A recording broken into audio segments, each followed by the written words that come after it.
Good morning, everyone. Welcome to today's webinar presented by New Frontier.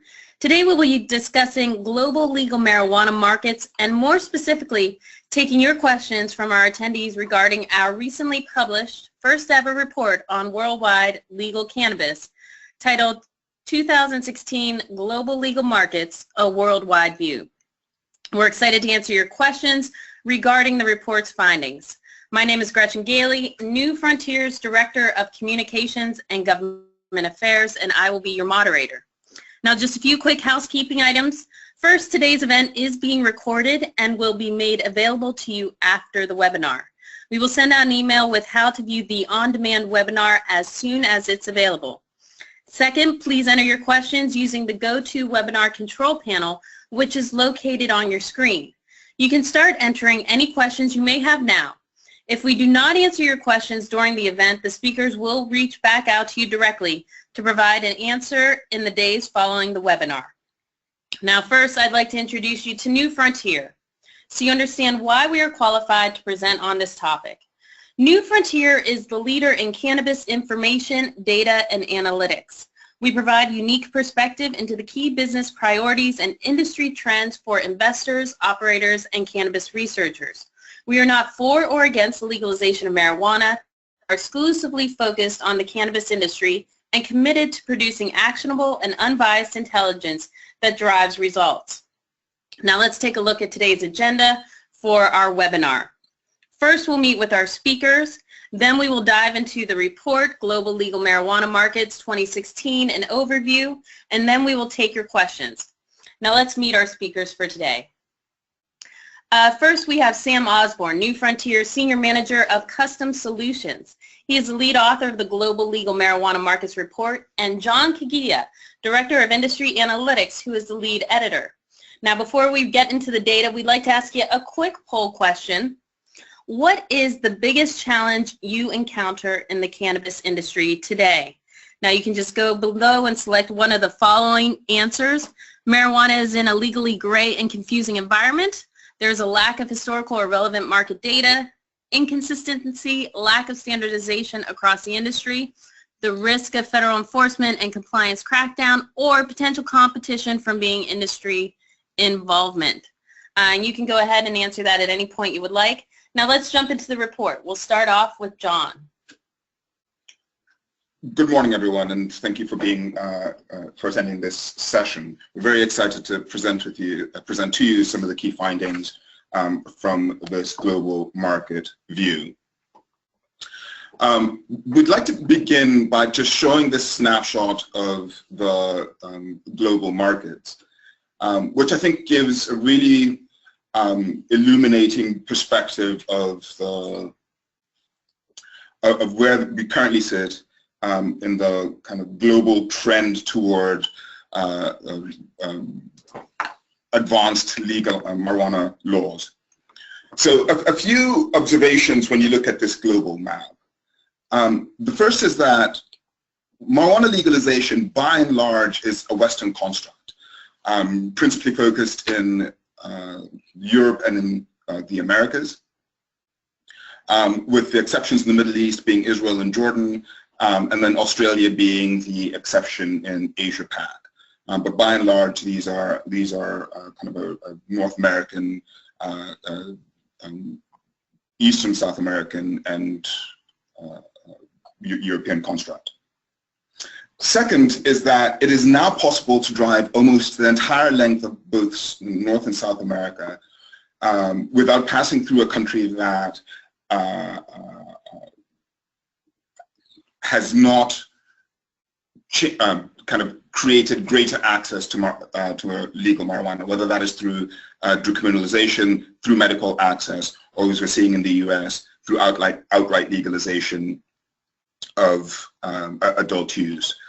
This is an extraordinary development, one that has really accelerated over the past decade, but it shows just how quickly these laws are changing and the way that it appears that dominoes are indeed falling on a global scale. And then the third point I would make about this map is that legalization or advancements in marijuana laws tend to happen in regional clusters. So there's a North American cluster, the South American cluster, the European cluster. And part of that appears to be because as one country changes the way it views marijuana and changes the way it enforces marijuana laws, by and large, its regional neighbors have been able to see the results of those changes. And as we have seen in countries like Canada, which was an early adopter of medical marijuana, in the US, that the sky does not fall. And so the regional neighbors, particularly the ones which have the closest cultural and economic similarities, will generally kind of follow suit once there's once one of its neighbors has adopted some of these laws. Great example of that in Australia, when Australia finally legalized medical marijuana, very exciting moment, but it almost immediately shifted the discussion about medical marijuana in New Zealand, and that's an example of how these regional opportunities begin to emerge as countries mirror what is happening in their, within their neighbors. Thank you, John. And what I'd like to shift from is on the next slide is really understanding the future outlook. So John gave an excellent summary of where are we today. Now, when we're thinking about the comprehensive global legal marijuana market landscape, there are obviously a number of external trends and impacts that will have an effect on industry growth. What New Frontier conducted is an extremely comprehensive look at what could theoretically impact the entire legal marijuana market landscape. And what you can see is on the example on the left-hand side of the slide are a number of different examples of what could theoretically impact overall legalization opportunity. And through the prioritization framework that you see in the middle of the slide, we want to look at all of these trends based off of how quickly could it impact the industry or the velocity of each trend, how likely is this trend to materialize or the likelihood, and then the overall relative business impact of this trend.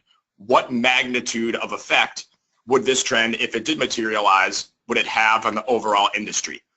And then for each of these trends, we conduct a scenario analysis to highlight and identify each of the signposts that we can use to monitor the evolution of the trend, as well as the business implications if that trend were to materialize. So when we're thinking about the future outlook, we have the ability to highlight across the globe what are some of the biggest impacts. And when you look on slide 7, you can then see each of the top 10 trends that New Frontier defined going into the next 12 to 18 months. And these trends are a result of this prioritization framework and the scoring quantitative methodology in order to arrive at the biggest trends. So you can see some of them on the screen in front of you. Everything from a cannabis unfriendly president being elected in the United States in 2016 to international diplomatic organization action, for example, from the UN meetings in the middle of this year. So what we want to continue to look at as we evaluate the overall assessment of the global legal marijuana marketplace is how are these trends evolving and what does that mean for the overall impact of the industry from both a country legalization perspective, from the regional legalization that John mentioned, both in North America and in Europe, and what can we expect from the future growth potential? Thank you for that overview, Sam. On the next slide, we wanted to just show you these top 10 trends in context. And as Sam said, we're looking at these across the dimensions of velocity, impact, and likelihood. But there's an additional dimension that we've been able to add through the color scheme, which shows whether the trend is going to be positive for the industry, which is green, potentially positive or negative, which is yellow, or negative for a negative development for the industry, which is displayed in green.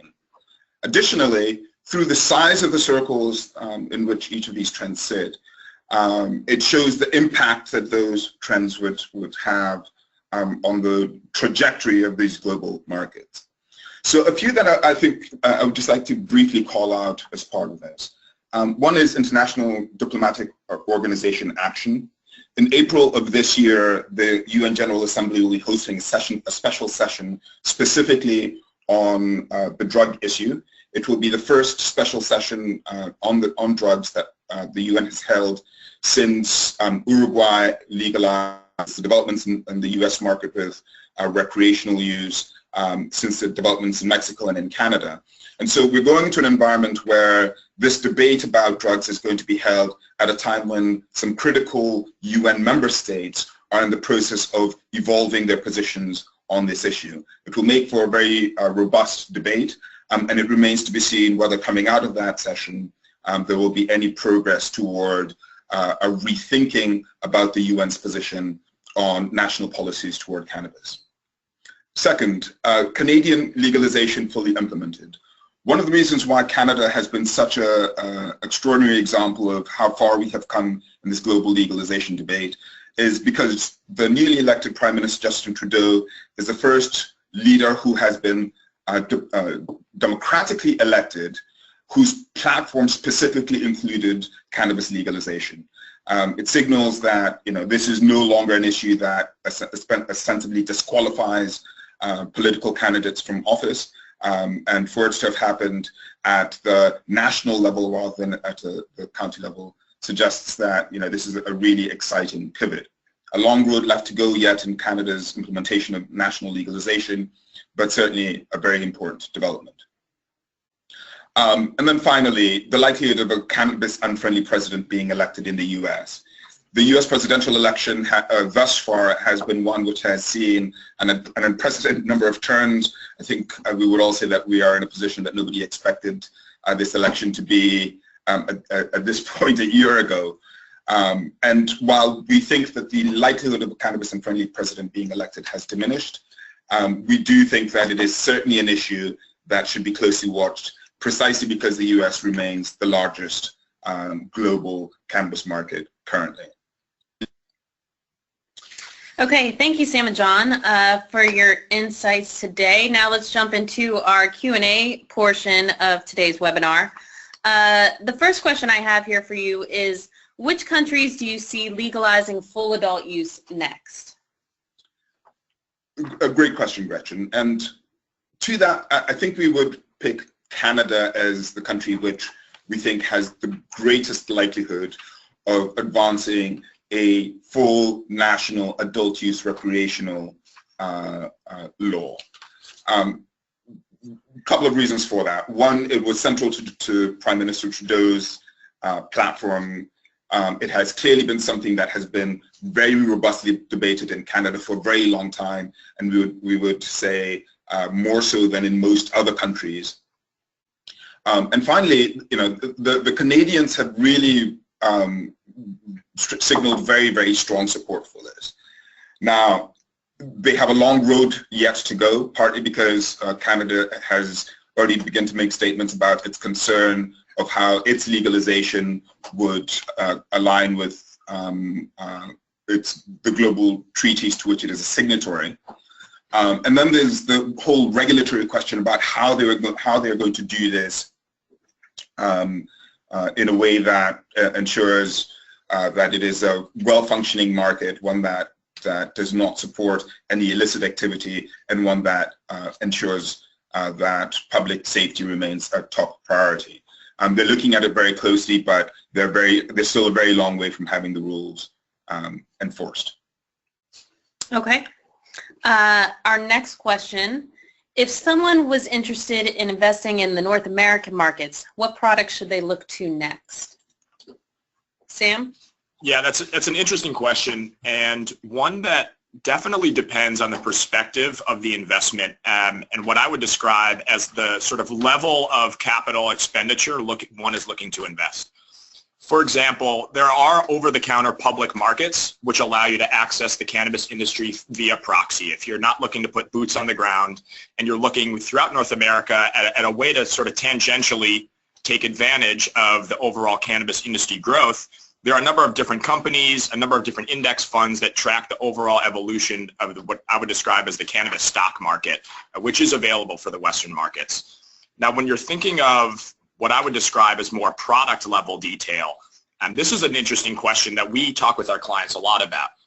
And what we want to evaluate is when we look at the evolution of legal markets, This is something that is a pretty interesting, clear trend that we've seen out of markets such as Washington or Oregon when we look at the overall product development outside of just marijuana flower. For example, what you see on the slide in front of you is overall product growth when we look at extracts, liquid edibles, solid edibles in the Washington market. So when we look at about a year overall growth, and this is in transition when we think proportionately of market share in legalized markets, we actually see that marijuana flower in illicit markets is obviously a much higher proportion, but as you start to gain broader acceptance and consumer access increases, we fully expect that these innovative products will continue to grow market share and grow at a higher rate than overall marijuana flower. An interesting anecdote I heard yesterday when speaking with a client is, when you're evaluating the medicinal benefits of, cannabidiol or THC, and you want to be able to share this with your grandmother, you're not going to tell your grandmother to go ahead and smoke a vaporizer as much as you'd want her to take a pill. And this overall trend will continue as clinical trials continue to evolve, the efficacy on patient outcomes and overall treatment quality continues to be shown as overall acceptance for cannabis as medicine continues across the globe. We fully expect that these sort of ancillary products related to medical devices, pharmaceutical companies, a lot of what we describe as innovative product development is a huge growth opportunity because it's essentially creating an entire new industry from scratch. So while we do see the traditional overall marijuana flower growth being very high, just as the nature of the entire industry is gaining acceptance and moving above ground to be legal, we see as an investment opportunity in North America a lot of these related products that will be able to take advantage of the medicinal benefits of cannabis in a way that would allow the investors to be able to either translate previously existing intellectual property from their other product portfolios or potentially create new products to take advantage of this new consumer niche. Okay, thank you, Sam. Just a quick reminder to please enter your questions into the GoToWebinar control panel located on your screen. Now, the next question we have for you all, which countries are the most entrepreneur-friendly? Oh, great question, great question. And maybe I think if we can scroll back up to the global view, the global map, because one of the things that we looked at in this report was a question of ease of doing business, which we think is a really good proxy for thinking about, as a cannabis entrepreneur or somebody who is interested in this industry, how easy it can be for you to become a participant in that market and how complex that process is. So there's two aspects to this question. One is that in straight ease of doing business, we found that Australia, Canada, and Germany were the countries that had the best scores in terms of the ease of doing business, signing contracts, obtaining financial services, etc. So really good markets there if you're an entrepreneur who's trying to set up a business. But when you're looking at the cannabis industry in particular, we would actually add Israel to the list of countries where there's, we think, a really substantial opportunity for cannabis innovation and cannabis entrepreneurship. We were just in Israel for the Canatech conference, and one of the things that was really striking was the level to which the Israeli government has been invested in providing support and facilitating some of the innovation that is currently taking place in that state's market.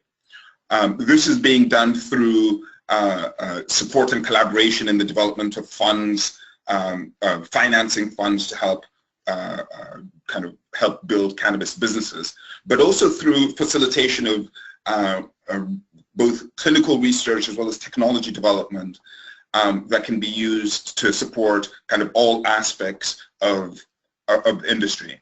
As you may know, Israel already has one of the best technology startup environments in the world, and that expertise in technology innovation is being ported over and applied very robustly to the cannabis industry.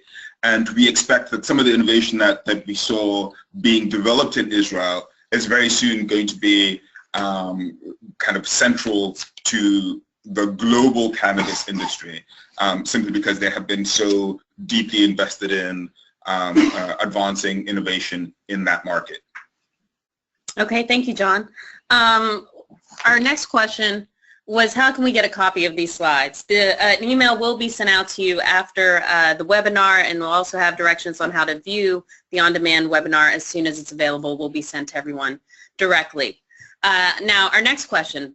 Do you expect to see greenhouse production to become the future way of growing, moving away from indoor growing operations? Sam, you have an answer for that? Absolutely. This is a conversation that we have all the time. And let me sort of respond in sort of two perspectives.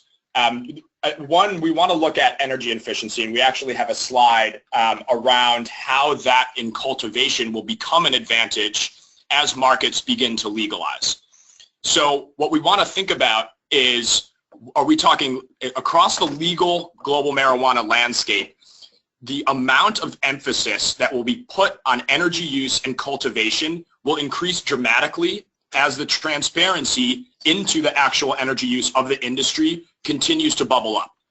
So what we see is, for example, in a market like California in the United States, is there is a huge energy problem already. And when illicit production is taken into account, it's hard to really emphasize compliance around energy usage. But as the industry begins to fully operationalize a legal market, we expect the issue of energy consumption to rise basically to the top of the list in cultivation because of its overall impact on the energy grid. So we can see that, for example, in Colorado, there's a huge amount of energy use surrounding cultivation. And when we think about the sort of limitless paradigm of energy use that's currently in effect, that's going to change. It has to change. So what we see and what we evaluate is that greenhouse production, particularly in markets that are already experiencing energy issues such as California or across the globe, in more climates that are conducive to greenhouse production, it's much more energy efficient. If you can get the same cultivation yields and quality while energy use falls, you're not only going to increase your profit margins, but you're also going to do it in a sustainable way that will allow you to abide by regulations. So absolutely, we see as an overall trend, energy efficient production methods, whether that's greenhouse or other ways to reduce overall energy consumptions, is a trend that we expect to take hold across the globe as marijuana legalization occurs. Okay, thank you, Sam. Next question. Which market do you see becoming the largest international market? Yeah, so we're biased a little bit sitting here in Washington, D.C., but absolutely, when we think about the long-term opportunity, the United States is going to be one of the biggest, if not the biggest players overall. And we can see that when we look at the slide around states that we're expecting to legalize. So when we think about this, we see that over 86% of all Americans already live in a state in which there is some level of marijuana legalization framework. And with the entire engine of the United States economy really sort of driving this opportunity forward, we see across the globe that the United States is already pretty advanced insofar as their legalization initiatives have already taken place. And we expect this trend to continue. And one of the big things we evaluate when comparing overall opportunities or overall market size across the globe are variables such as illicit use rates. One of the biggest predictors of overall market size is this question of how many users are there and how many or how much does each user consume when we think about the overall cannabis products and cannabis primitives. The United States, along with markets such as Canada, experience extremely high illicit use rates, which is one of the biggest predictors of why, as legalization begins to take hold, we believe that its market size will surpass many other smaller countries or countries with lower utilization rates. So again, this definitely depends on what sort of time frame perspective we're evaluating.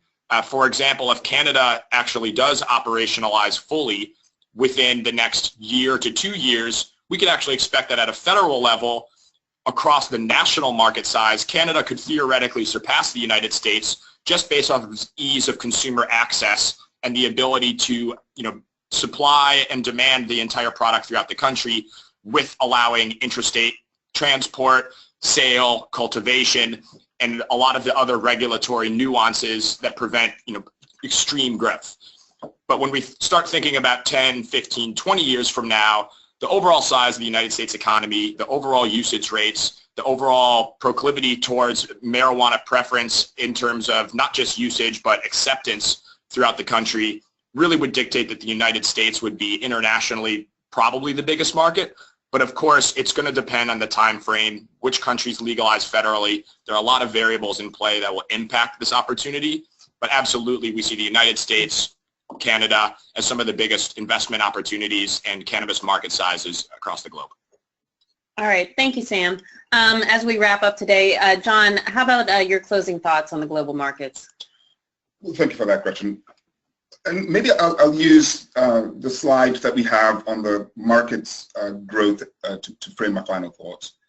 This is an industry that is growing explosively. By our estimate, the market in the U.S. alone was $5.7 billion in 2015, and that's going to be that's projected to grow to $22.8 billion by 2020. That makes it one of the fastest growing industries anywhere in the U.S. And a reflection of the extraordinary demand that we expect to continue to see in this sector. Obviously, it is one that still continues to maintain fairly high risk because of the federal law, because of federal prohibition, because of the global treaties that prevent advancement of national legalization, and because of some of the social stigma that has been so long associated with cannabis use. But we see attitudes changing very, very quickly. We see public perceptions changing very quickly.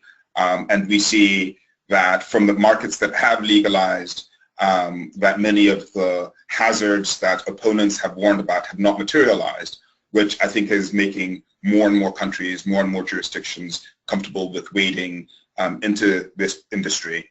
And that is certainly a trend that we expect to continue to see in the coming years. Okay, Sam, your thoughts? Echoing John's sentiments, we released the State of Legal Marijuana Markets, which looked at the United States, in addition to our global report, looking at a lot of the information we're presenting here today. And one of the titles that I think is apt is 2016, A Tipping Point. Ultimately, we see momentum for cannabis legalization building. Across the globe, we're seeing this discussion happening more and more.